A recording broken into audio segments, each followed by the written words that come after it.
અભ્યાસ કરીએ છીએ ધોરણ 11 વિષય બાયોલોજી ચેપ્ટર નંબર 3 વનસ્પતિ સૃષ્ટિ. તમે છેલ્લા લેક્ચરમાં આપણે ત્રિઅંગી વિશે વિસ્તૃતમાં ચર્ચા કરી. હવે આજનો આપણો મુદ્દો છે એવી જ એક રીતે વનસ્પતિ સૃષ્ટિનો એક મોટો સમૂહ જેનું નામ છે અનાવૃત બીજધારી વનસ્પતિ. તો અનાવૃત બીજધારી વનસ્પતિ છે એને જીમ્નોસ્પર્મ્સ કહીશું આપણે, અંગ્રેજીમાં કહેવાય એને જીમ્નોસ્પર્મ્સ. તો પહેલાં તો એનો મતલબ સમજી લઈએ. અનાવૃત સંધિ છૂટી પાડીએ તો આપણને અનાવૃત એવું કંઈક મળે, એટલે કે જેની ફરતે આવરણ ના હોય એને અનાવૃત કહેવાય. વનસ્પતિ છે અનાવૃત બીજધારી એટલે શું થયું કે આ વનસ્પતિમાં જે બીજ હશે, બીજ એ બીજની ફરતે કોઈ આવરણ હશે નહીં. બીજ ખુલ્લું હોય, બીજ નગ્ન હોય, બીજની ફરતે કોઈ બીજાશયની દિવાલ તમને જોવા મળે નહીં, બીજની ફરતે કોઈ ફળની દિવાલ જોવા મળે નહીં. બોલો, ખ્યાલ આવી ગયો કે? તો આ પ્રકારની જે વનસ્પતિ છે એને કહેવાય અનાવૃત બીજધારી વનસ્પતિ. બરાબર કે? તો અહીં આપણે શાબ્દિક વર્ણન કરીશું કે તેમાં એટલે કે આવૃત બીજધારીમાં બીજ અથવા તમે લખી શકો અંડક. અંડક અને બીજમાં શું ફરક છે સમજાવું છું. બીજ અથવા અંડકની ફરતે આવરણ આવેલું હોતું નથી. આવરણ આવેલું હોતું નથી. હવે આ જે આવરણ છે એ કયું આવરણની વાત છે આપણે, એટલે સમજી લો કે બીજાશયનું આવરણ. તમે એને કહી શકો છો બીજાશયની દિવાલ. બરાબર? એટલે આ વનસ્પતિની અંદર એમના જે બીજ હશે, બીજ એ ખુલ્લા હશે, નગ્ન હશે, એમની ફરતે કશું હશે નહીં. અને એમના જે અંડક હશે એ પણ કેવા હશે?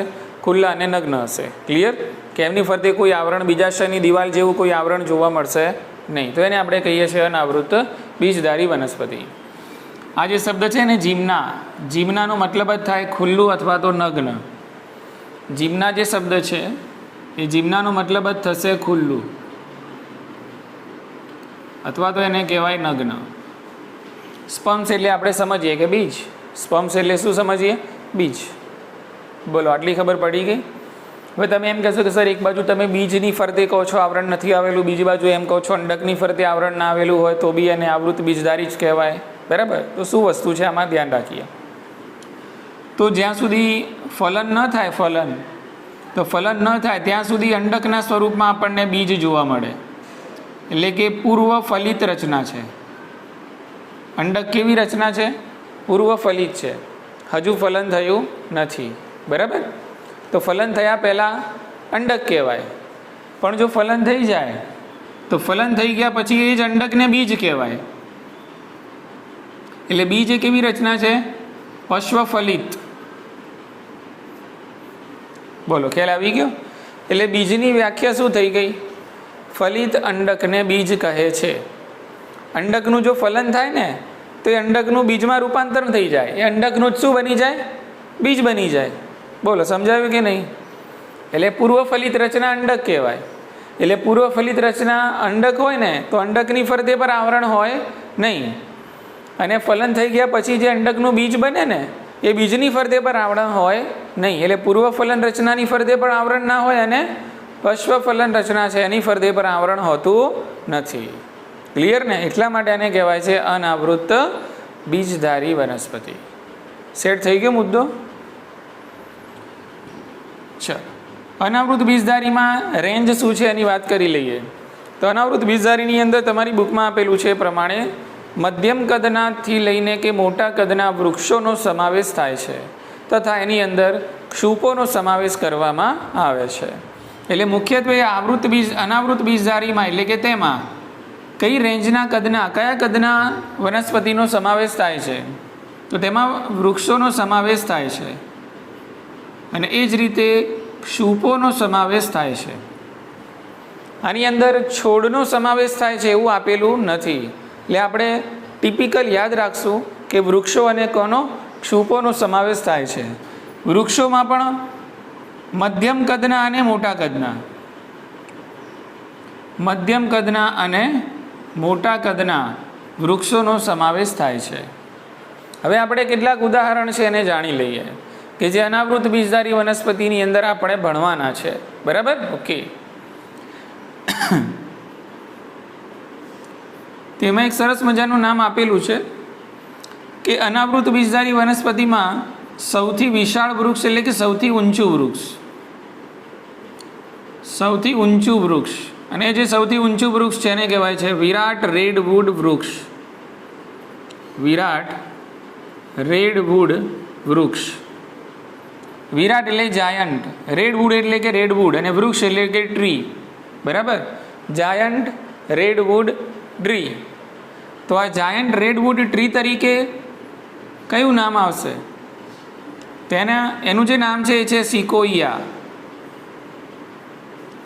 આખું નામ લખવું હોય તો લખાય સિકોઇયા સેમ્પરવેરેન્સ. સિકોઇયા સેમ્પરવેરેન્સ. એટલે સિકોઇયા સેમ્પરવેરેન્સ એક પ્રકારનું જાયન્ટ એટલે કે વિરાટ રેડવુડ વૃક્ષ છે. એ આખી દુનિયાનું ઊંચું વૃક્ષ છે. આખી દુનિયાનું ઊંચામાં ઊંચું વૃક્ષ પૂછાય તો નામ લખવાનું સિકોઇયા સેમ્પરવેરેન્સ. ઠીક છે? કદાચ એવું પૂછાય કે અનાવૃત બીજધારીમાં સૌથી ઊંચું વૃક્ષ કયું, તો પણ આ જ આવશે, કારણ કે આ કઈ કેટેગરીમાં આવશે? અનાવૃત બીજધારીમાં આવશે. ખ્યાલ આવી ગયો? ઓકે.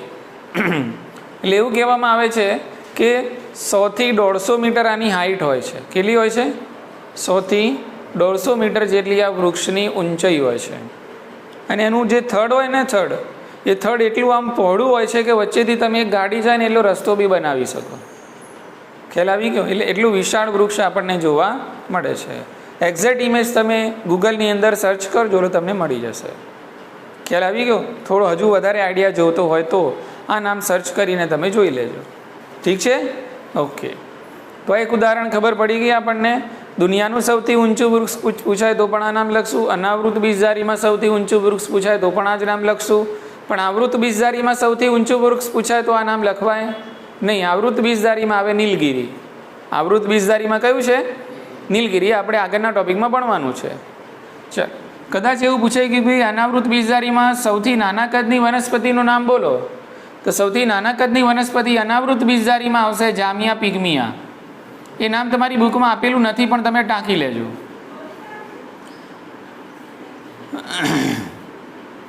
સૌથી નાના કદની, તો સૌથી નાના કદની વનસ્પતિમાં નામ છે અહીંયા જામિયા પિગ્મિયા.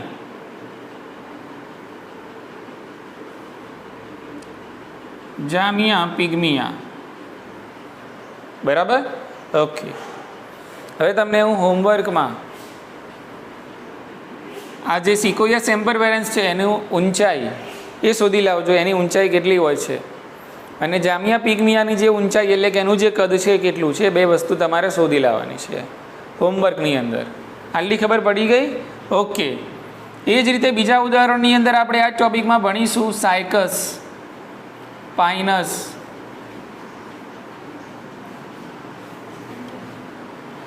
જિંકો. જિંકોનું કોઈ વર્ણન નથી આપેલું પણ તમને એની ફક્ત આકૃતિ આપેલી છે. જિંકો, સિડ્રસ,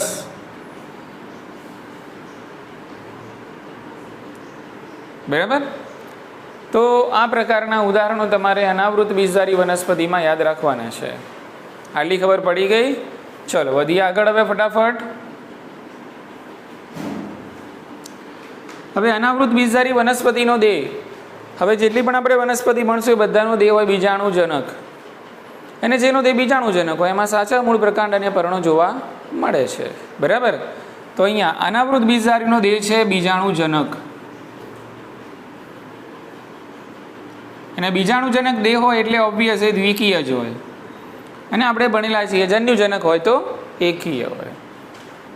બીજાણુજનક દેહ છે એનો મતલબ એમ કે સાચા મૂળ પ્રકાંડ અને પર્ણો ધરાવે છે. સાચા મૂળ પ્રકાંડ અને પર્ણો ધરાવે છે. આટલી ખબર પડી ગઈ? ચલો મૂળની વાત કરીએ તો અનાવૃત બીજધારીમાં કયા પ્રકારના મૂળ આપણને જોવા મળે છે? અનાવૃત બીજધારીના વનસ્પતિના મૂળનું મૂળ તંત્ર કયા પ્રકારનું હોય છે? તો આમાં આપણે આગળ ભણીશું 11મા ધોરણની અંદર વનસ્પતિ દેહ ધર્મ વિદ્યામાં. તો વનસ્પતિમાં મુખ્યત્વે બે પ્રકારના મૂળ તંત્રો જોવા મળે છે. એક સોટીમય મૂળતંત્ર અને બીજું તંતુમય મૂળતંત્ર. એક સોટીમય અને બીજું તંતુમય. આમાંનું સોટીમય મૂળતંત્ર આપણને અનાવૃત બીજધારી વનસ્પતિઓમાં ખાસ કરીને જોવા મળે છે. તો અહીંયા આપણે લખશું કે ભાઈ મૂળ, તો મૂળ કયા મતલબ મૂળતંત્ર કયા પ્રકારનું હોય છે? તો અનાવૃત બીજધારી વનસ્પતિના મોટાભાગના સભ્યો છે એમનું મૂળતંત્ર હોય છે સોટીમય. સોટીમય મૂળતંત્ર. આટલી ખબર પડી ગઈ? ઓકે. હવે સોટીમય મૂળતંત્ર એટલે શું અને તંતુમય મૂળતંત્ર એટલે શું, બરાબર, એ હું તમને અહીંયા સમજાવી દઉં, ધ્યાન રાખજો. સમજી લો કે આ જમીનની સપાટી છે. આ જમીનની સપાટીની અંદર અહીંયા આપણે બીજ છે એનું વાવેતર કરેલું છે. બીજનું અંકુરણ થાય છે એટલે નીચે મૂળતંત્ર પેદા થશે અને ઉપર પ્રરોહ તંત્ર પેદા થશે. પણ બીજમાંથી આ જે પ્રાથમિક મૂળ નીકળે છે એ પ્રાથમિક મૂળ એકદમ આમ લાંબુ અને મજબૂત બને, આમ આ રીતે આમ લાંબુ અને મજબૂત બને. અને એ મૂળમાંથી બીજી પાર્શ્વીય મૂળ આ રીતે નીકળે. તો આ જે મૂળતંત્ર બન્યું એને કહેવાય સોટીમય મૂળતંત્ર. ખ્યાલ આવી ગયો? બીજનું અંકુરણ થાય એમાંથી સૌ પ્રથમ જે મૂળ નીકળે એને પ્રાથમિક મૂળ કહેવાય. અને પ્રાથમિક મૂળ આમ જાડું બને, આમ મજબૂત અને લાંબુ બને. એટલે તમને એવું લાગે કે આમ મેન હાથો છે, મૂળનો મેન હાથો છે આમ. અને એમાંથી બીજા નાના નાના પાર્શ્વીય અને દ્વિતીય મૂળ નીકળે. એટલે આ રીતે આખું મૂળતંત્ર તૈયાર થાય તો એને કહેવાય સોટીમય મૂળતંત્ર. ખ્યાલ આવી ગયો? તંતુમય મૂળતંત્ર એટલે શું? જો કે અહીંયા એની વાત નથી કરવાની મારે, પણ હું તમને આ કોન્સેપ્ટ સમજાવતો જાઉં છું આગળ, બરાબર. આ જમીનની સપાટી છે અને અહીંયાથી આ રીતે આમ છીછરું મૂળ નીકળે ને આમ તંતુઓ જેવું. આ રીતે આમ પ્રાથમિક મૂળ મજબૂત દેખાય નહીં, પ્રાથમિક મૂળ અલ્પજીવી હોય. એટલે પ્રાથમિક મૂળ આ રીતે લાંબુ અને મજબૂત થાય નહીં. એટલે આ રીતે આમ તાંતણાઓ જેવું મૂળ દેખાવા મળે. એટલે આ જે મૂળતંત્ર બન્યું આમ તંતુઓ જેવું છીછરું, એને કહેવાય તંતુમય મૂળતંત્ર. એટલે તંતુમય મૂળતંત્ર આપણને અનાવૃત બીજધારીમાં ખાસ કરીને જોવા મળતું નથી. કયું જોવા મળશે? સોટીમય મૂળતંત્ર. આટલી ખબર પડી? હવે અનાવૃત બીજધારી વનસ્પતિની અંદર પણ આપણને બે પ્રકારના મૂળ જોવા મળે છે અને બંને મૂળ સહજીવી છે. કેવા છે? સહજીવી, બરાબર. ઓકે. કેટલીક વનસ્પતિની અંદર ફૂગ સાથે સહજીવન હોય તો કેટલીક વનસ્પતિની અંદર નાઇટ્રોજન સ્થાપી બેક્ટેરિયાની સાથે સહજીવન આપણને વનસ્પતિમાં જોવા મળે છે, બરાબર. તો અહીંયા આપણે લખશું કે ભાઈ તેઓ કેટલીક વનસ્પતિમાં સહજીવી મૂળ ધરાવે છે. કેટલીક વનસ્પતિમાં સહજીવી મૂળ ધરાવે છે, બરાબર. હવે માની લો કે અહીંયા કોઈ વનસ્પતિ છે, આ જમીનની સપાટીને આ છે એનું મૂળતંત્ર, આ રીતે આ એનું મૂળતંત્ર છે. તો જો આ મૂળતંત્ર સાથે ફૂગનો સહવાસ હોય, આ મૂળતંત્ર સાથે જો ફૂગનો સહવાસ હોય તો આ પ્રકારના મૂળને, અહીંયા ફૂગ છે, આ હું લખું છું ફૂગ. તો મૂળતંત્ર સાથે જો ફૂગનો સહવાસ હોય તો આ પ્રકારના મૂળને આપણે આગળ ભણી ગયા છીએ માઇકોરાઇઝા કહીએ છીએ.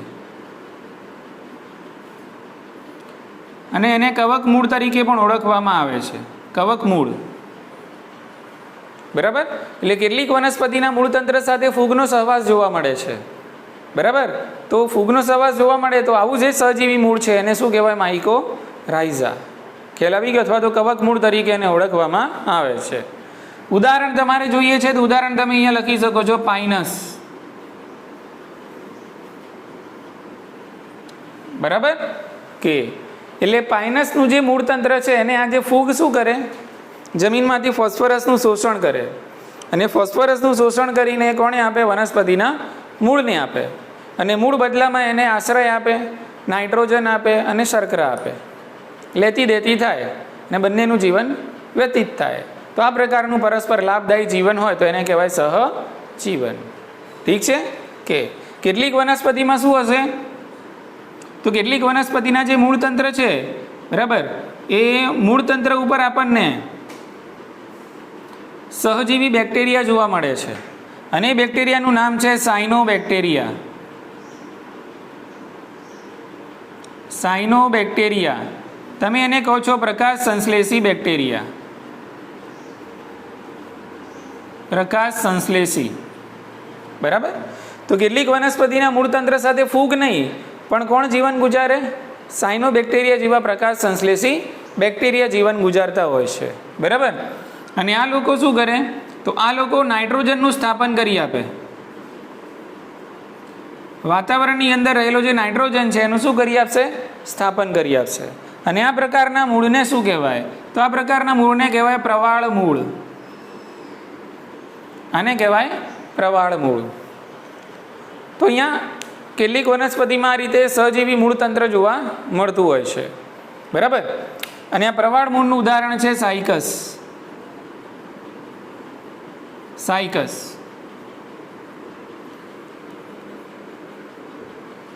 તો અહીંયા બે મુદ્દા થયા ધ્યાન રાખવાના કે ભાઈ અનાવૃત બીજધારી વનસ્પતિના મૂળતંત્રમાં આપણને સહજીવન જોવા મળે છે. કેટલીક વનસ્પતિના મૂળતંત્ર ફૂગ સાથેનું સહજીવન ગુજારે છે, જેને માઇકોરાઇઝા કવક મૂળ કહે છે, જે જમીનમાંથી ફોસ્ફરસનું શોષણ કરીને વનસ્પતિને આપે છે. ઉદાહરણ પાઇનસ. અને કેટલીક વનસ્પતિના મૂળતંત્ર છે બેક્ટેરિયા જેવા કે સાયનોબેક્ટેરિયા પ્રકાશ સંશ્લેષી બેક્ટેરિયા સાથે સહજીવન ગુજારે છે અને વાતાવરણમાં રહેલા મુક્ત નાઇટ્રોજનનું સ્થાપન કરે છે. આ પ્રકારના મૂળને પ્રવાળ મૂળ તરીકે ઓળખવામાં આવે છે. ઉદાહરણ સાયકસ. ઠીક છે. ચલો, તો અહીંયા મૂળ છે એની વાર્તા આપણે પૂરી કરી દીધી. બરાબર. ઓકે. હવે પ્રકાંડની વાત કરીએ કે ભાઈ આ અનાવૃત બીજધારી વનસ્પતિમાં પ્રકાંડ કેવા હોય છે? તેમાં પ્રકાંડ શાખિત પણ હોઈ શકે છે અને અશાખિત પણ હોઈ શકે છે. પ્રકાંડ શાખિત પણ હોય અને અશાખિત પણ હોઈ શકે છે. પછી ઉદાહરણ યાદ રાખવાના. તો શાખિતમાં કયા ઉદાહરણ આવશે? શાખિતમાં આવશે પાઇનસ અને એની અંદર આવશે સિટ્રસ. અશાખિતમાં ઉદાહરણ આવશે સાયકસ. તો આટલું તમારે યાદ રાખવાનું પ્રકાંડમાં. ખ્યાલ આવી ગયો? એટલે ટૂંકમાં અનાવૃત બીજધારી વનસ્પતિઓના જે પ્રકાંડ હશે એમ કેટલાક શાખિત હોય કેટલાક અશાખિત હોય. સીધે સીધા તમને જોવા મળે, ડાયરેક્ટ કોઈ શાખાઓ વાખાઓ પડે નહીં. શાખિતમાં પાઇનસ અને સિટ્રસ, અશાખિતમાં સાયકસ. ઇઝી છે. ચલો, પર્ણોની વાત કરીએ કે ભાઈ અનાવૃત બીજધારી વનસ્પતિ છે કયા પ્રકારના પર્ણો ધરાવે છે, તે મુદ્દો અહીંયા અલગ બનાવું છું પર્ણોનો. બરાબર. કે તો અનાવૃત બીજધારી વનસ્પતિ છે મુખ્યત્વે બે પ્રકારના પર્ણો ધરાવે છે. સાદા પર્ણ, બરાબર, અને બીજા હોય છે સંયુક્ત પર્ણો. હવે સાદા અને સંયુક્ત પર્ણો એટલે શું એ હું તમને સમજાવી દઉં. સાદું પર્ણ એટલે સમજી લો કે અહીંયા કોઈ પીપળનું પર્ણ છે આ રીતે, આમ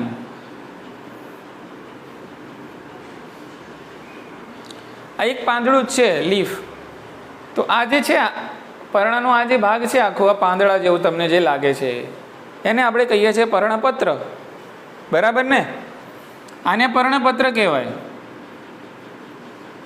પર્ણપત્ર. આને પર્ણદંડ કહો છો તમે, અને આને કહેવાય પર્ણતલ. આ બધું નીચલા ધોરણોમાં તમે થોડુંક ભણી ગયા હશો. તો જે પર્ણની અંદર એક જ પર્ણપત્ર આવેલું હોય એને કહેવાય સાદું પર્ણ.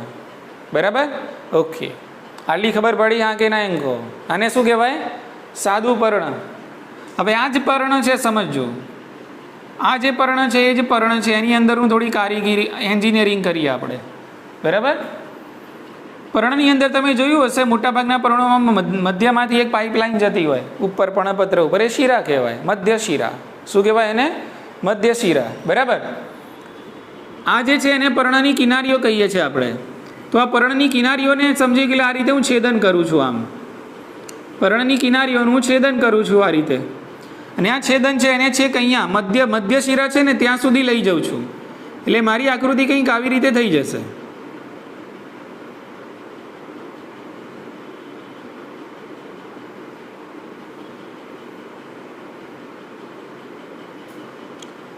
અહીંયાથી આપણે છેદન કર્યું આ રીતે ને મધ્ય શિરા સુધી લઈ ગયા. એટલે તમે જોઈ શકો છો આ જે પર્ણપત્ર છે એ આખું પર્ણપત્ર નાની નાની પર્ણિકાઓમાં વહેંચાઈ ગયું. બોલો હા કે ના? સમજણ પડી ગઈ? પહેલાં આખું પર્ણપત્ર આખું પાંદડું હતું, પછી એને મેં કટ કર્યું આ રીતે, આમ આમથી આમથી આમથી આમથી, એટલે આખું પર્ણપત્ર પર્ણિકાઓમાં વહેંચાઈ ગયું. ખબર પડી ને? તો આવું પર્ણ હોય તો એને કહેવાય સંયુક્ત પર્ણ. ખબર પડી કે? તો અનાવૃત બીજધારીમાં સાદા પર્ણો પણ જોવા મળે છે અને સંયુક્ત પર્ણો પણ જોવા મળે છે. ઠીક છે, ઓકે. હવે સંયુક્ત પર્ણોમાં તમે આગળ અભ્યાસ કરો તો સંયુક્ત પર્ણોની અંદર એક પ્રકાર આવે છે જેને કહેવાય છે પીંછાકાર સંયુક્ત પર્ણો. પીંછાકાર. અને આ પીંછાકાર છે એના માટે તમને કૌંસમાં શબ્દ વપરાયેલો છે પક્ષવત. બરાબર? તો પીંછાકાર એક પ્રમાણે પ્રકાર પડે છે કોનો? સંયુક્ત પર્ણોનો એક પ્રકાર છે. આપણે આગળના ચેપ્ટર્સમાં ભણશું કે સંયુક્ત પર્ણોમાં બે પ્રકાર પડે, પીંછાકાર અને પંજાકાર. પીંછાકાર અને પંજાકાર. એમાંના કોની વાત છે અહીંયા? પીંછાકાર. તો પીંછાકાર પક્ષવત સંયુક્ત પર્ણો આપણને સાયકસમાં જોવા મળે છે. પીંછાકાર પક્ષવત સંયુક્ત પર્ણો તમને જોવા મળશે સાયકસમાં. આ એક ઉદાહરણ છે. બરાબર? અને આ પીંછાકાર પક્ષવત સંયુક્ત પર્ણો છે એ ઘણા સમય સુધી એમની જે માતૃ વનસ્પતિ હોય એની સાથે જોડાયેલા રહેતા હોય છે. ખ્યાલ આવી ગયો? ઓકે. તો એ મુદ્દો અહીંયા હું લખતો નથી, આ મુદ્દો અગત્યનો હતો એટલા માટે મેં અહીંયા લખ્યો. બરાબર? હવે પીંછાકાર પક્ષવત સંયુક્ત પર્ણો શામાં જોવા મળે છે? સાયકસમાં. અથવા તો ઊંધું પૂછાય, સાયકસમાં કયા પ્રકારના પર્ણો જોવા મળે છે? તો પીંછાકાર પક્ષવત સંયુક્ત પર્ણો. ક્લિયર? એટલે માતૃ વનસ્પતિ સાથે ઘણા વર્ષો સુધી જોડાયેલા રહેતા હોય છે. ઠીક છે, ચાલો. હવે બીજી એની લાક્ષણિકતા, જે પર્ણો છે એ પર્ણોની આપણે બીજી લાક્ષણિકતા લખવાનો પ્રયત્ન કરીએ. તો અનાવૃત બીજધારી વનસ્પતિના જે પર્ણો હોય છે એ પર્ણો ચોક્કસ પ્રકારના અનુકૂલનો પેદા કરે છે. કારણ કે વાતાવરણ એક સરખું હોતું નથી. ઘણીવાર તાપમાન કેટલીક જગ્યાએ વધારે હોય, કેટલીક જગ્યાએ ભેજ ઓછો વધતો થાય, કેટલીક જગ્યાએ પવનની દિશા બદલાય, પવનની જે ગતિ છે એની અંદર પણ આપણને અતિશયોક્તિ જોવા મળે, કેટલીક જગ્યાએ ઠંડી હોય, કેટલીક જગ્યાએ પાણી ઓછું હોય. તો આ બધી વિવિધ પ્રતિકૂળ પરિસ્થિતિઓ છે. કેવી છે? પ્રતિકૂળ પરિસ્થિતિઓ. તો આવી પ્રતિકૂળ પરિસ્થિતિઓ સામે ટકી રહેવા માટે પણ અનાવૃત બીજધારી વનસ્પતિના પર્ણો છે વિવિધ પ્રકારના અનુકૂલનો ધરાવે છે. એ કેવા અનુકૂલનો છે એની આપણે અહીંયા વાત કરી લઈએ. મુદ્દામાં ખબર પડી? હા કે ના એમ કહો. આપણે પર્ણોની અહીંયા શું ભણીએ છીએ? પર્ણો વિશે ભણીએ છીએ કે અનાવૃત બીજધારીમાં કઈ રીત, કેવા પ્રકારના અને કઈ લાક્ષણિકતાવાળા પર્ણો આવેલા હોય છે. બરાબર? તો અનાવૃત બીજધારી વનસ્પતિના જે પર્ણો છે એ કંઈક અનુકૂલન ધરાવે છે જેના કારણે એ લોકો તાપમાન સામે પણ ટકી શકે છે, એ લોકો ભેજ સામે પણ ટકી શકે છે, એ લોકો અતિશય પવન છે એની સામે પણ ટકી શકે છે, ઠંડી સામે પણ એમને રક્ષણ મળે છે, અને એ જ રીતે શુષ્કતા સામે પણ એ ટકી શકે છે. તો આ બધી લાક્ષણિકતાઓ, આ બધી જે પ્રતિકૂળ પરિસ્થિતિઓ છે, પ્રતિકૂળ પરિસ્થિતિઓ સામે ટકી શકે એના માટે અનાવૃત બીજધારી વનસ્પતિના પર્ણો છે ચોક્કસ પ્રકારના અનુકૂલનો ધરાવે છે. બરાબર ને? ઓકે. તો અહીંયા હું મુદ્દો લખીશ, આ બધાને એરો મારીને આ રીતે આખો મુદ્દો અહીંયા લખીશ. તો આ બધી પરિસ્થિતિ,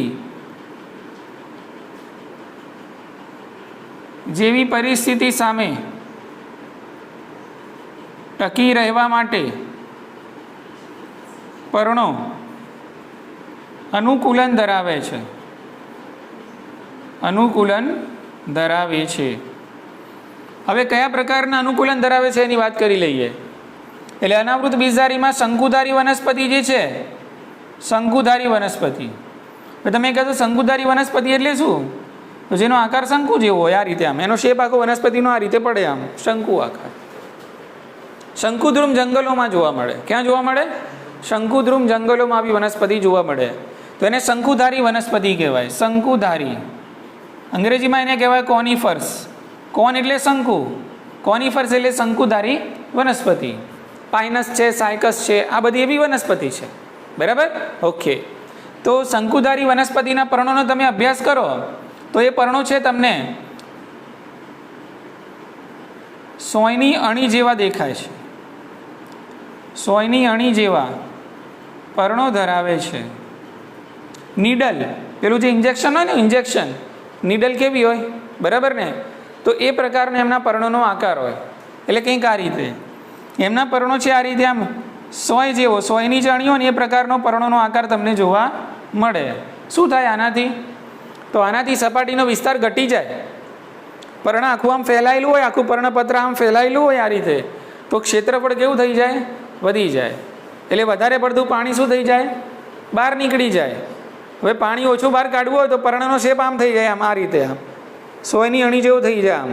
એટલે સપાટીનો વિસ્તાર કેવો થઈ ગયો? ઘટી ગયો. એટલે પાણીનો વ્યય થશે નહીં. ખબર પડી કે?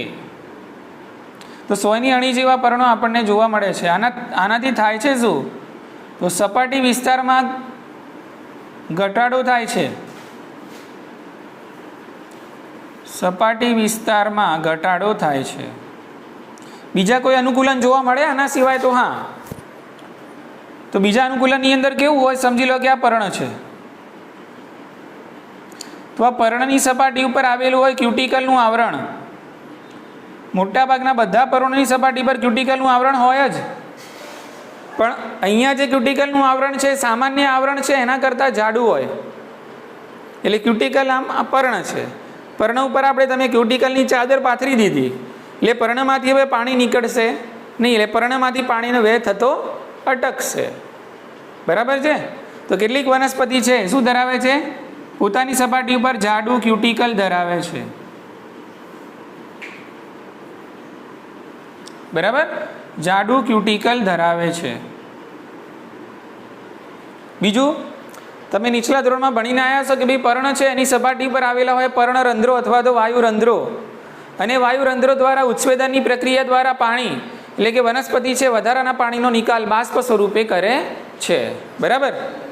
પણ સમજો, આ જે હાથ છે મારી હથેળી, આ પર્ણ તમે સમજી લો.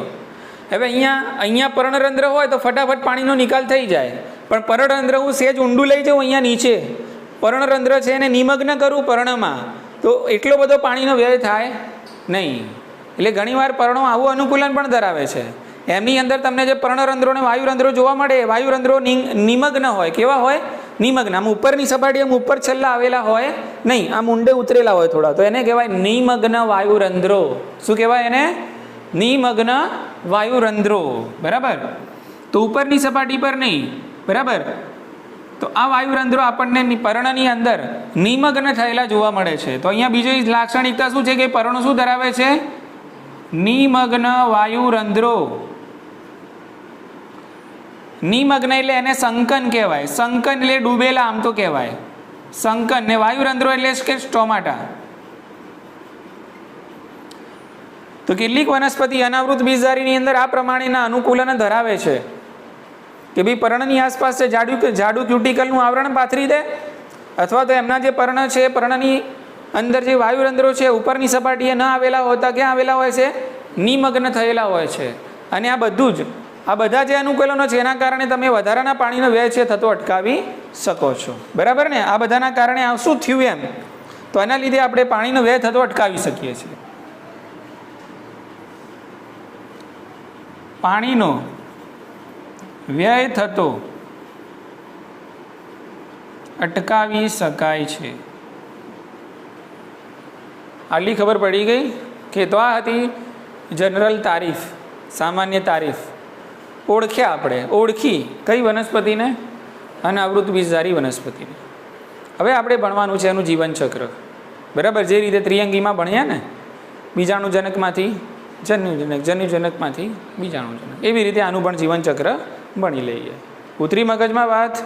ચલો વધીએ હવે આગળ. થોડીક અહીંયા હું ઝડપ રાખીશ. બરાબર? ધ્યાન રાખજો, ડિસ્કનેક્ટ ના થતા, કંટાળતા નહીં.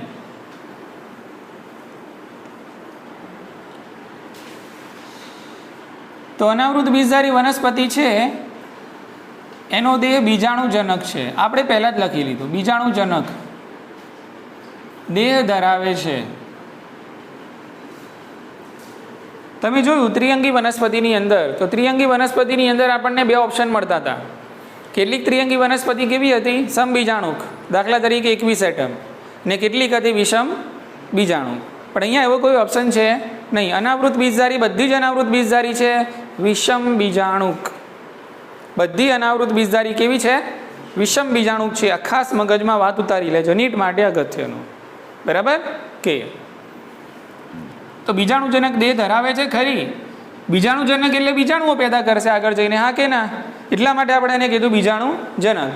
પણ બધી જ અનાવૃત બીજધારી વનસ્પતિ બે પ્રકારના જ બીજાણુઓ પેદા કરે એટલે એને કહેવાય વિષમ બીજાણુક. એટલે સમ બીજાણુક જેવો કોઈ ઓપ્શન અનાવૃતમાં હોતો નથી. બરાબર? એટલે બધી જ વનસ્પતિ વિષમ બીજાણુક છે એવું અહીંયા લખી દઈએ. વિષમ બીજાણુક છે. કેમ વિષમ બીજાણુક કીધું? કારણ કે બે પ્રકારના એકકીય બીજાણુઓ પેદા કરે છે. હા કે ના? બરાબર. કેમ વિષમ બીજાણુક છે? કારણ કે બે પ્રકારના, જો એક જ પ્રકારના કરતું હોત તો શું કહેતા? સમબીજાણુક કહેતા. પણ અહીંયા એવું નથી. બે પ્રકારના બીજાણુઓ અને આ હોય છે એકકીય. અને એકકીય બીજાણુઓ છે અર્ધીકરણની પ્રક્રિયાથી પેદા થાય. બરાબર. બે પ્રકારના બીજાણુઓ ઉત્પન્ન કરે છે. હવે બે પ્રકારના બીજાણુઓ કયા? તો એના બીજાણુઓના નામ લખી લઈએ આપણે. એકને કહેવાય લઘુ બીજાણુ. એકને શું કહેવાય? લઘુ બીજાણુ. તો બીજાને ગુરુ નહીં કહેવાનું, અહીંયા કહેવાનું મહાબીજાણુ. અહીંયા શું કહેવાનું? મહાબીજાણુ.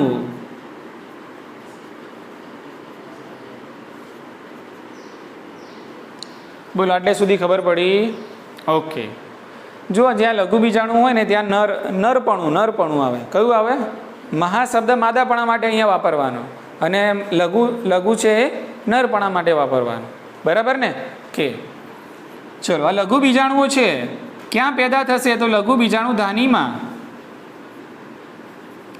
લઘુ બીજાણુઓ પેદા થશે લઘુ બીજાણુ ધાનીમાં. મહાબીજાણુઓ ક્યાં પેદા થશે? તો મહાબીજાણુ ધાનીમાં. હું તમારા માટે આ બધી વસ્તુ થોડી સરળ કરી આપું છું. બરાબર. મહાબીજાણુ ધાની માટે અંડક શબ્દ પણ વાપરી શકાય છે. મહાબીજાણુ ધાની ઇઝ ઇક્વલ ટુ અંડક. બોલો, ખબર પડી? ઓકે. મહાબીજાણુ ધાની છે એ શિથિલ અથવા તો સઘન રીતે છૂટી છવાઈ અથવા તો સઘન રીતે ગોઠવાઈને આમ શંકુ સ્વરૂપ ધારણ કરે. કેવું? શંકુ સ્વરૂપ ધારણ કરે. અને કુંતલાકાર પર્ણો ઉપર ગોઠવાયેલી આપણને જોવા મળે. બરાબર. તો જ્યારે આ લઘુ બીજાણુ ધાની આ રીતે શંકુ સ્વરૂપ ધારણ કરીને પર્ણો ઉપર ગોઠવાય તો એને કહેવાય લઘુ બીજાણુ પર્ણ. એને શું કહીશું આપણે? લઘુ બીજાણુ પર્ણ. ખ્યાલ આવી ગયો? ઓકે. એટલે લઘુ બીજાણુઓ શામાં જોવા મળે? લઘુ બીજાણુ ધાનીમાં. લઘુ બીજાણુ ધાની ક્યાં વિકાસ પામે અને ક્યાં ગોઠવાયેલી હોય? લઘુ બીજાણુ પર્ણો ઉપર ગોઠવાયેલી હોય. બરાબર. અને આ લઘુ બીજાણુ પર્ણો અને આ લઘુ બીજાણુ ધાની જે રચના ઉપર ધારણ થાય છે એને લઘુ બીજાણુ ધારક અથવા તો નરશંકુ તરીકે ઓળખવામાં આવે છે. શું કહીશું આપણે એને? લઘુ બીજાણુ ધારક અથવા નરશંકુ.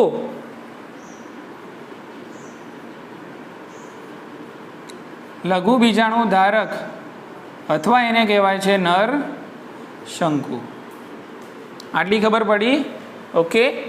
એ રીતે અહીંયા ગાડી આગળ વધારીએ. મહાબીજાણુ ધાની. તો આ મહાબીજાણુ ધાની આલે જે અંડક છે એ અંડક ખુલ્લા હશે. અહીંયા અંડક કેવા હશે? ખુલ્લા. એમની ફરતે કોઈ આવરણ આવેલું હોતું નથી. અને આ ખુલ્લા અંડકો છે કોના ઉપર ગોઠવાયેલા હશે? પર્ણો ઉપર ગોઠવાયેલા હશે. બરાબર. પણ એ પર્ણોને અહીંયા આપણે કહેવાનું મહાબીજાણુ પર્ણ.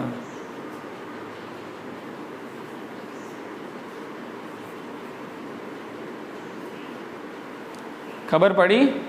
કે હવે આ મહાબીજાણુ પર્ણ જેના ઉપર તમને જોવા મળે. બરાબર. મહાબીજાણુ પર્ણો જે ભેગા થઈને જે રચના આખી બનાવે છે એને માદા શંકુ કહેવાય. એને શું કહેવાય? માદા શંકુ. ખબર પડી ને? બરાબર. એટલે અહીંયા અનાવૃત બીજધારીની અંદર લિંગી પ્રજનન માટે જવાબદાર જે રચનાઓ ગણવામાં આવે છે, જે રીતે આવૃત બીજધારીમાં લિંગી પ્રજનન માટે જવાબદાર હોય પુષ્પો, ફ્લાવર્સ.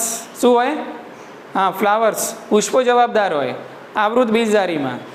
પણ અનાવૃત બીજધારીમાં લિંગી પ્રજનન માટે જવાબદાર હોય શંકુઓ. લિંગી પ્રજનન માટે જવાબદાર હોય શંકુઓ, નર શંકુ અને માદા શંકુ. એટલે જે રીતે આવૃત બીજધારીમાં આપણે જેને પુષ્પો કહીએ છીએ એ જ અનાવૃત બીજધારીમાં જે રચના છે એને શંકુ કહેવાય. જે રીતે આપણે કહીએ ને નર પુષ્પ અને માદા પુષ્પ, એ રીતે અહીંયા શું હોય? નર શંકુ અને માદા શંકુ. બોલો, સમજણ પડી? એટલે અનાવૃત બીજધારીની અંદર લિંગી પ્રજનન માટે શંકુઓ જવાબદાર છે. આટલી ખબર પડી એમ કહો હા કે ના? સીધે સીધી ગાડી જવા દેવાની છે, કોઈ બીજો એ છોછ નથી આમાં, બરાબર? ઓકે. હવે થોડું ટ્વિસ્ટ લાવીએ અહીંયા. તો કેટલીક અનાવૃત બીજધારી વનસ્પતિ છે, એમાં એક જ વનસ્પતિ ઉપર નર અને માદા શંકુ એક સાથે જોવા મળે. સમજી લો કે આ સ્ટેન્ડ, આ વનસ્પતિ છે, અનાવૃત બીજધારી વનસ્પતિ છે, બરાબર ને? હવે એની ઉપર અહીંયા હોય નર શંકુ, અહીંયા હોય માદા શંકુ. એટલે નર શંકુ ને માદા શંકુ ક્યાં આવી ગયા? એક જ વનસ્પતિ પર આવી ગયા. આવું બી હોય, બરાબર? અને અહીંયા એક નર શંકુ હોય એક વનસ્પતિ ઉપર, અને બીજી વનસ્પતિ ઉપર માદા શંકુ બી આવી જાય. બોલો, ખ્યાલ આવી ગયો? એટલે બંને શંકુ અલગ અલગ પણ હોય, અને બંને શંકુ એક જ વનસ્પતિ પર પણ હોઈ શકે છે, બરાબર ને? તો એના ઉદાહરણ યાદ રાખવાના. જ્યારે આ બધા શંકુ એક જ વનસ્પતિ પર આવેલા હોય તો એને ઉદાહરણ પાઇનસ કયું, અને અલગ અલગ હોય તો સાયકસ. એટલે ટૂંકમાં અહીંયા પણ જે રીતે આપણે ત્રિઅંગીમાં બધું સહેલા ચિનેલાની આજુબાજુ ફરતું રહેતું હતું, અહીંયા પણ પાઇનસ અને સાયકસની વચ્ચે ફરતું રહેશે. ઉતરી મગજમાં વાત? હા કે ના? તો નર અને માદા શંકુ છે એક જ વનસ્પતિ પર જોવા મળે, એક જ વનસ્પતિ પર આવેલા હોય છે. આ એક ઓપ્શન છે, એક જ વનસ્પતિ પર પણ આવેલા હોય છે. એનું ઉદાહરણ છે પાઇનસ. અને નર અને માદા શંકુ જો અલગ અલગ વનસ્પતિ પર આવેલા હોય તેનું ઉદાહરણ છે સાયકસ. તો અહીંયાથી આપણે મુદ્દો બનાવીશું. નર અને માદા શંકુ જો અલગ અલગ વનસ્પતિ પર આવેલા હોય,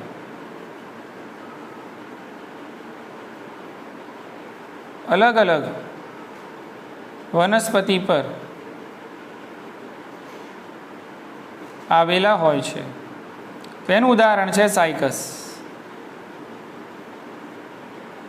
આટલી ખબર પડી? ઓકે.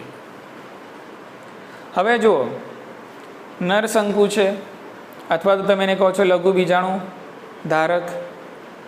નર શંકુ પર આવેલા હોય છે લઘુ બીજાણુ પર્ણો. લઘુ બીજાણુ પર્ણોમાં લઘુ બીજાણુ દાની, લઘુ બીજાણુ દાનીમાં હોય લઘુ બીજાણુઓ, બરાબર ને? અને આ લઘુ બીજાણુઓ એકીય હોય. એટલે કઈ પ્રક્રિયાથી પેદા થયા હશે? અર્ધીકરણની પ્રક્રિયાથી પેદા થયા હશે. હવે આ લઘુ બીજાણુઓ જે છે, આ લઘુ બીજાણુઓ, બરાબર, એ લઘુ બીજાણુઓનું અહીંયા થાય છે અંકુરણ. અંકુરણ થાય છે લઘુ બીજાણુઓનું. અને આ લઘુ બીજાણુઓમાંથી હવે જે અવસ્થા આવશે એનું નામ છે જન્યુજનક અવસ્થા, બરાબર ને? પણ અહીંયા લઘુ બીજાણુઓ છે એટલે અહીંયા આવશે નરજન્યુજનક અવસ્થા. મહાબીજાણુ હોત તો માદાજન્યુજનક આવતી. અહીંયા કયા છે? ના, તો અહીંયા નરજન્યુજનક અવસ્થા આવશે. તો આ લઘુ બીજાણુઓ છે એનું અંકુરણ થશે, બરાબર? અને અંકુરણના થકી અહીંયા જે દેહ પેદા થશે એને કહેવાય નરજન્યુજનક વિકાસ પામે છે. નરજન્યુજનક વિકસે છે. અને આ નરજન્યુજનક અવસ્થાની અંદર ધીમે ધીમે ધીમે કોષોમાં ઘટાડો થાય છે. શું થાય છે? કોષોમાં ઘટાડો થાય છે, બરાબર? ઓકે.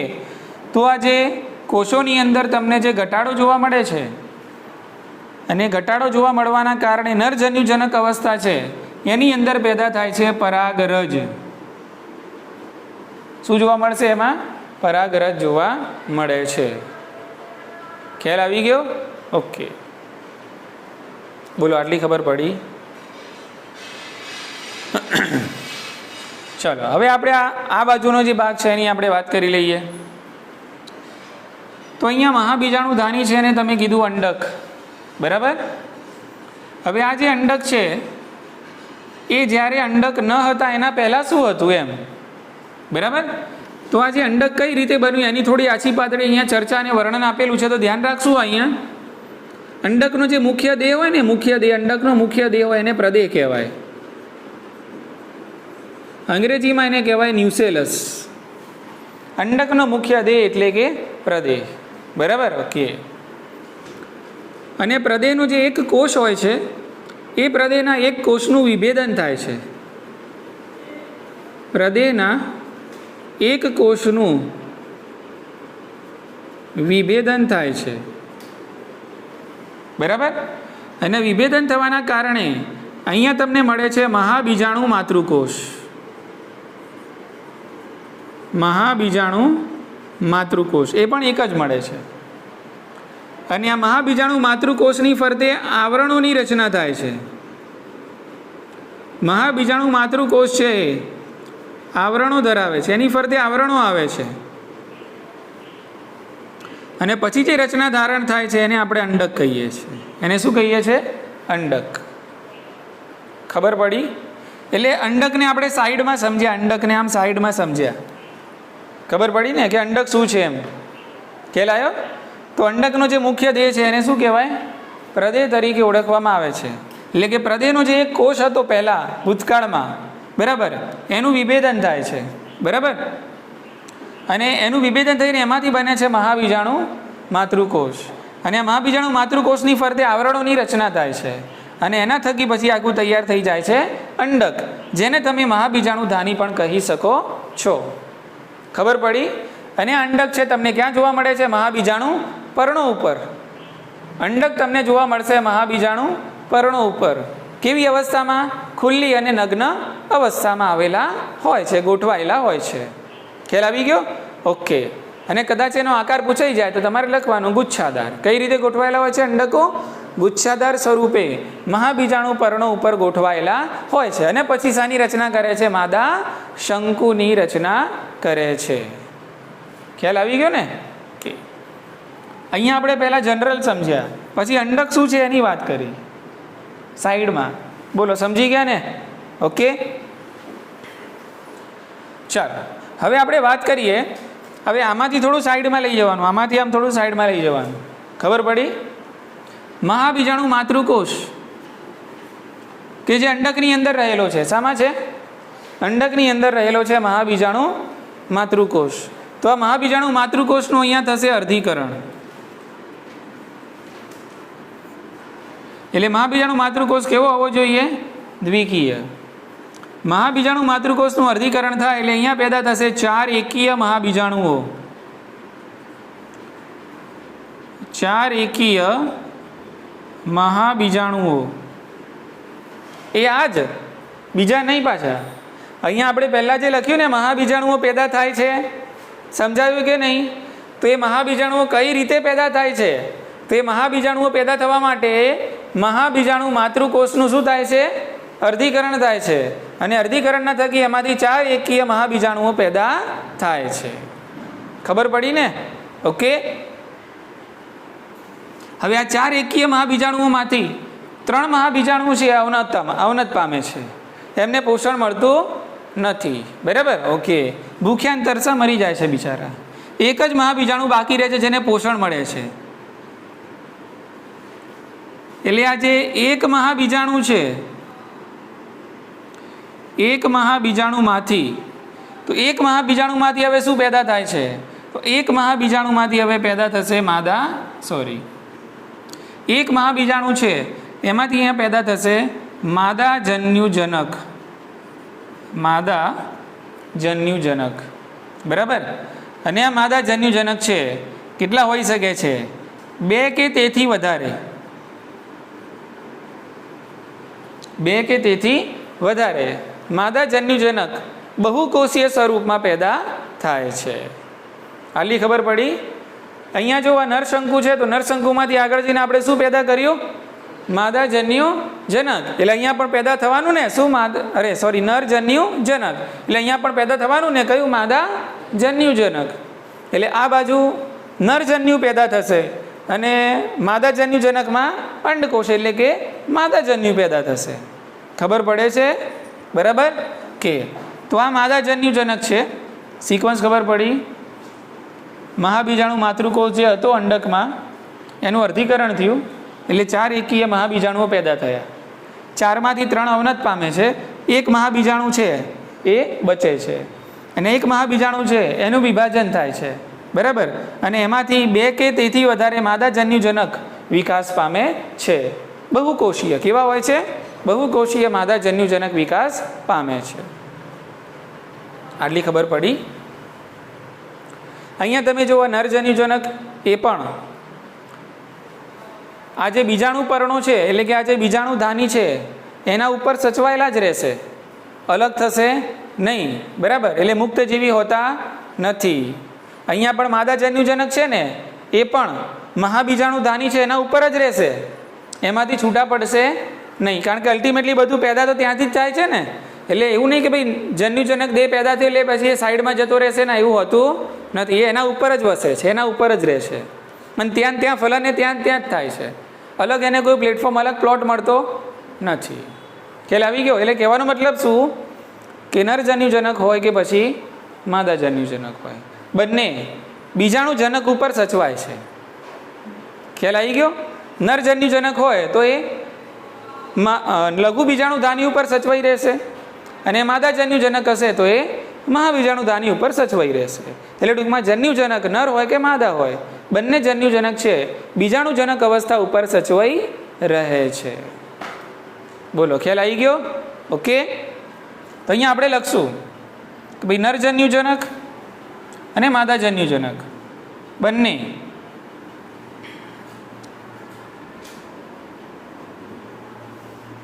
બીજાણુધાનીઓ એટલે અહીંયા તમારે સમજવાનું છે લઘુ બીજાણુધાની અને મહાબીજાણુધાની.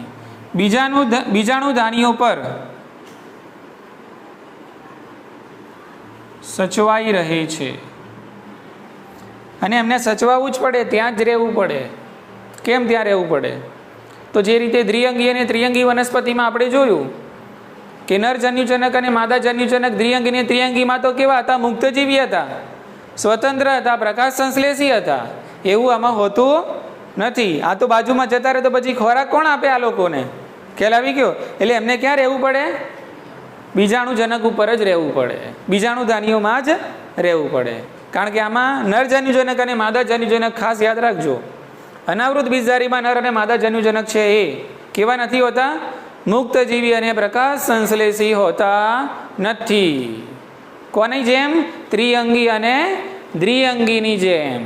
એટલે ખબર શું પડી? ત્રિઅંગી અને દ્વિઅંગીમાં નર અને માદા જન્યુજનક કેવા હોય છે?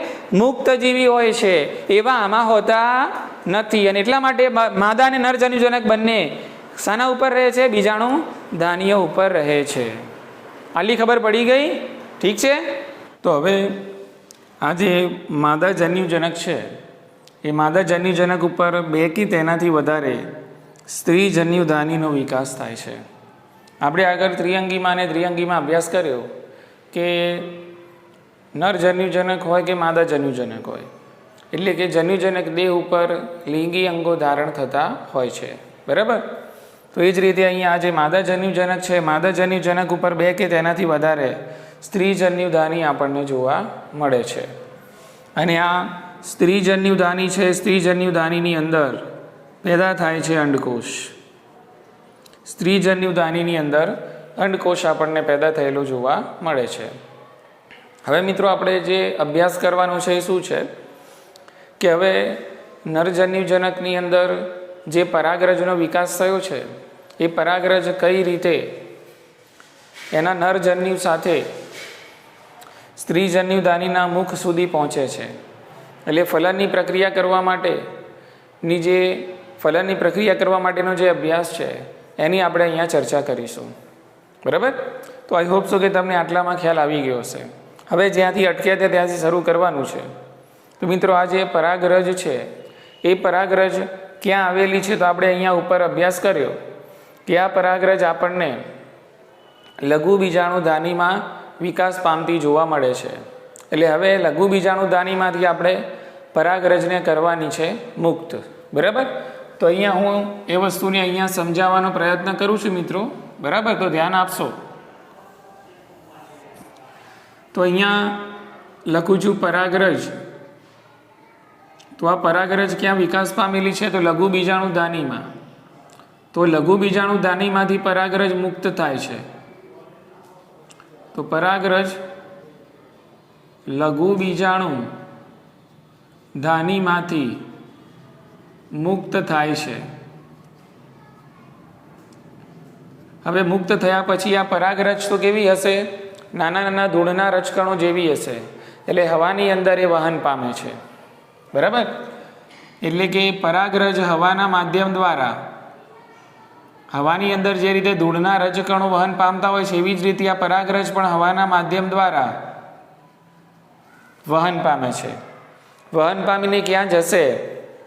તો વહન પામીને પરાગરજને તો પહોંચવું છે ક્યાં? એના નરજન્યુઓ સાથે સ્ત્રીજન્યુધાનીના મુખ સુધી પહોંચવું છે.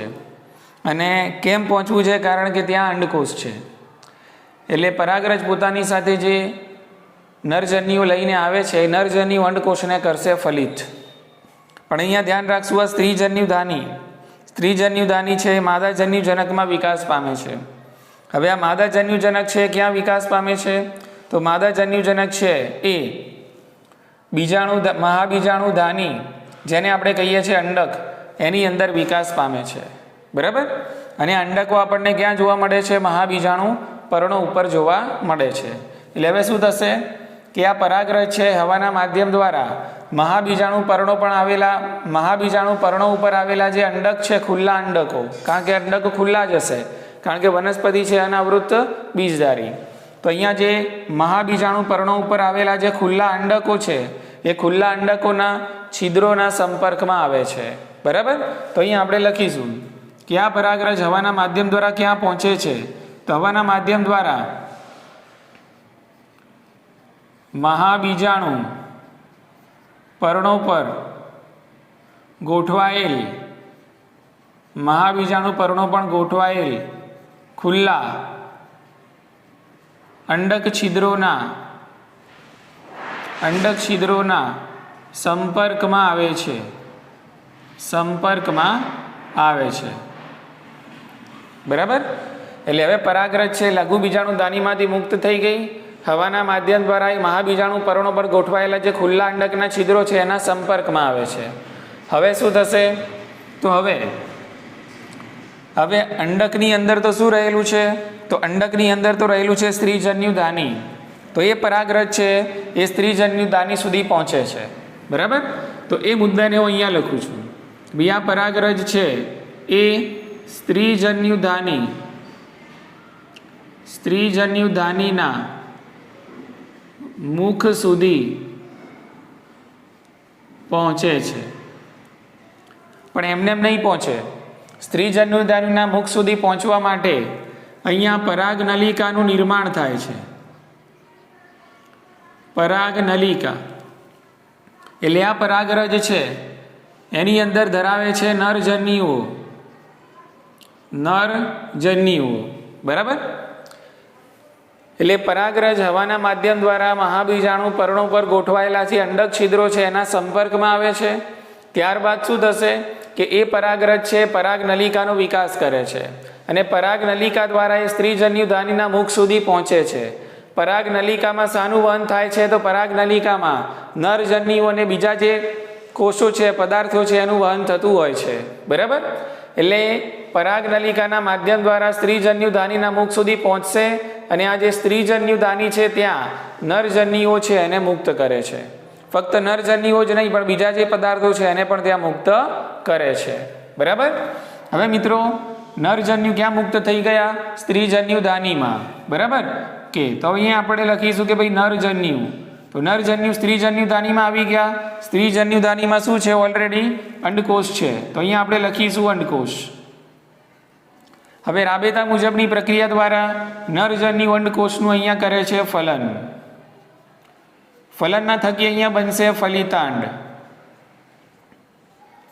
અને ફલિતાંડના પરિણામે અહીંયા બનવાનું છે ભ્રૂણ. ફલિતાંડનું ભ્રૂણમાં નિર્માણ થશે અને ભ્રૂણનું અહીંયા બનશે બીજ. અને આ બીજ છે ઢંકાયેલ હોતું નથી. પહેલાં જ આપણે અનાવૃત બીજધારીમાં વાત કરી કે અંડક હોય કે બીજ હોય એના ઉપર એની આસપાસ કોઈ પણ પ્રકારનું આવરણ આવેલું હોતું નથી, કારણ કે આ જે વનસ્પતિ છે કેવી છે? અનાવૃત બીજધારી વનસ્પતિ છે. ઠીક છે કે? તો મિત્રો આટલું આપણે યાદ રાખવાનું છે કે ભાઈ કઈ રીતે ફલનની પ્રક્રિયા આગળ વધે છે. એટલે જ્યાંથી આપણે અટકીએ છીએ અહીંયા પરાગરજ, તો આ પરાગરજ છે એને લઘુ બીજાણુધાનીમાં જે વિકાસ પામતી હોય છે એને ત્યાંથી મુક્ત કરવાની. હવાના માધ્યમ દ્વારા મહાબીજાણુ પર્ણો ઉપર આવેલા જે અંડકો છે, અંડકો ખુલ્લા હશે એના છિદ્રો, એના સંપર્કમાં લાવવાની. પછી ત્યાં જઈને પરાગરજમાંથી પરાગનલિકાનો વિકાસ થશે અને પરાગનલિકાની અંદર વહન થતું હશે શાનું? નરજન્યુઓનું. કારણ કે પરાગરજની અંદર શું હશે? નરજન્યુઓ આવેલા હોય છે અને આ પરાગનળી અને આ જે નરજન્યુઓ છે સ્ત્રીજન્યુના મુખ સુધી પહોંચીને ત્યાં રિલીઝ થશે, એટલે એને ત્યાં મુક્ત કરવામાં આવે છે. અને સ્ત્રીજન્યુ ધાનીમાં તો શું છે, ઓલરેડી આપણે અહીંયા અભ્યાસ કર્યો, અંડકોશ આવેલો છે. એટલે નરજન્યુ અંડકોશનું ફલન કરશે, ફલિતાંડ બનશે, ફલિતાંડનું ભ્રૂણમાં નિર્માણ થશે અને ભ્રૂણ છે એની અંદરથી બીજ બનશે. પણ આ બીજની ફરતે કોઈ આવરણ આવેલું હોતું નથી, એટલે બીજ એટલે કે ઢંકાયેલું જોવા મળે છે. ઠીક છે મિત્રો? ઓકે, તો આટલું તમારે અનાવૃત બીજધારીની અંદર યાદ રાખશું. તો સૌ પ્રથમ આપણે એની સામાન્ય લાક્ષણિકતાઓ છે કે ભાઈ અનાવૃત બીજધારીની વ્યાખ્યા શું છે, અનાવૃત બીજધારી વનસ્પતિના ઉદાહરણ શું છે, કયા કદની વનસ્પતિનો અનાવૃત બીજધારીમાં સમાવેશ થાય છે, એનો દેહ બીજાણુજનક છે એટલે સાચા મૂળ પ્રકારના પર્ણો ધરાવે છે, એટલે મૂળ પ્રકારના પર્ણોની જે લાક્ષણિકતાઓ છે એનો આપણે અહીંયા અભ્યાસ કરવાનો છે. એનું અહીંયા જીવનચક્ર સમજીએ છીએ આપણે કે બધી જ અનાવૃત બીજધારી વનસ્પતિ વિષમ બીજાણુ છે, કારણ કે બે પ્રકારના બીજાણુઓ પેદા કરે છે, લઘુ બીજાણુ અને મહાબીજાણુ. અને આ બધા બીજાણુ એકીય હોય છે. લઘુ બીજાણુઓ લઘુ બીજાણુ ધાનીમાં, મહાબીજાણુ ધાનીમાં એટલે કે અંડક પણ કહેવામાં આવે છે, એમાં પેદા થાય છે. અને આ લઘુ બીજાણુ ધાની છે સંગઠિત થઈને શંકુ જેવું સ્વરૂપ ધારણ કરે છે, જેને લઘુ બીજાણુ પર્ણ ઉપર જોવા મળે છે, તો એને લઘુ બીજાણુ ધારક અથવા નરશંકુ કહીશું. અને એ જ રીતે અહીંયા મહાબીજાણુ પર્ણો છે એ આપણને માદા શંકુ જેવી રચના બનાવીને આપે છે. નર અને માદા શંકુ કેટલીક વનસ્પતિમાં એક સાથે જોવા મળે છે, દાખલા તરીકે પાઇનસ. અને નર અને માદા શંકુ ઘણી વનસ્પતિમાં અલગ અલગ પણ જોવા મળે છે, દાખલા તરીકે સાયકસ. નરશંકુ છે એમાંથી નરશંકુ એટલે કે જે લઘુ બીજાણુ દાની છે એની અંદર આ જે લઘુ બીજાણુઓ છે અંકુરણ પામે છે, અંકુરણ પામીને નરજન્યુજનક છે એમાં વિકાસ પામે છે. નરજન્યુજનક છે એ વિઘટન પામતા કોષો છે એની અવસ્થા પ્રાપ્ત કરીને પરાગરજ છે એનું નિર્માણ કરે છે.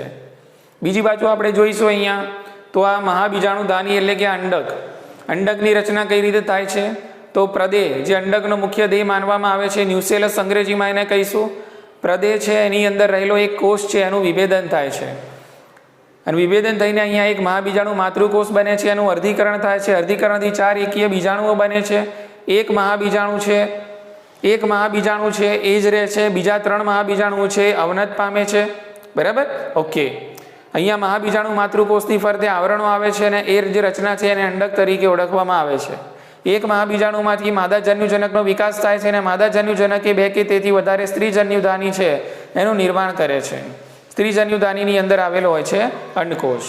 હવે આ નરજન્યુજનક અને માદા જન્યુજનક છે બીજાણુજનક ઉપર જ વિકાસ પામે છે, ત્યાં જ વસે છે, કારણ કે ત્રિઅંગી અને દ્વિઅંગીની જેમ એ સ્વતંત્ર એટલે કે મુક્ત જીવી અને પ્રકાશ સંશ્લેષી હોતી નથી. અને ત્યારબાદ આ ફલનની જે પ્રક્રિયા છે એનું આપણે વર્ણન કરીશું. ઠીક છે? ઓકે, હવે છેલ્લા કેટલાક ઉદાહરણ છે વધારાના કે જે અનાવૃત બીજધારીની અંદર તમે ટાંકી શકો છો. બરાબર? દાખલા તરીકે થૂજા એટલે આપણે પેલી વિદ્યા નથી કહેતા, ચોપડીયામાં મૂકીએ છીએ ને એવું માનવામાં આવે છે કે ભાઈ થૂજા છે એને ચોપડીમાં રાખીએ તો આપણને વિદ્યા મળે. બરાબર? તો એ શું હોય છે? થૂજા હોય છે. બરાબર? કે એ જ રીતે એક બીજું ઉદાહરણ છે બેનીટાઇટિસ.